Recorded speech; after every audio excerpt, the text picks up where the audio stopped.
Part 2 series of going to college. ఒకప్పుడు ఇంటి నుంచి కాలేజీకి రావాలంటే ఏదో బాధగా ఉండేది. అదే ఇప్పుడు కాలేజీకి వస్తుంటే ఏదో తెలియని హ్యాపీనెస్. ఎప్పుడెప్పుడు కాలేజీకి వెళ్తామా అని.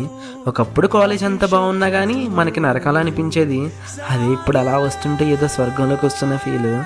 ఈ సర్కిల్ చూస్తుంటే అలా ఈవినింగ్ ఇక్కడే కూర్చుని పునుగులు తింటూ ఈవినింగ్ కాలక్షేపం చేసేవాళ్ళం. అదే అమ్మాయిలు అయితే ఎవరు బయటికి వెళ్తారా, ఫుడ్ ఏం తెప్పించుకుందాం అని ఇక్కడే వెయిట్ చేసేవారు. అలా ముందుకు వస్తే మేము 4 years గడిపిన అకాడమిక్ బ్లాక్స్. ఒకప్పుడు ఏం పోతామని అనుకునే డేస్ నుంచి ఇప్పుడు ఎప్పుడెప్పుడు వెళ్తామా అనుకుంటూ వెళ్ళాము. అలా కొంతసేపు మా క్లాసెస్లో కూర్చుని ఆ డేస్ అయితే రీకలెక్ట్ చేసుకున్నాము. ఇంక తెలిసిందేగా, బ్రేక్ దొరికిందంటే చాలు ఎప్పుడు బయటకు వద్దామా అని ఎదురు చూసి అలా కారిడార్స్లో రౌండ్స్ చేయగానే రోజు గడిచేదే కాదు. ఆ రోజుల్లో అలా డెడికేషన్ అలాంటిది. మరి ఇవ్వండి మా కాలేజ్లో అకాడమిక్ బ్లాక్స్లో ఉన్న మాకున్న మెమరీస్. ఆర్జుకేటీ స్టూడెంట్స్ మీకు ఏమైనా మెమరీస్ ఉంటే కమెంట్ చేయండి. అలాగే నెక్స్ట్ పార్ట్ కోసం వెయిట్ చేయండి.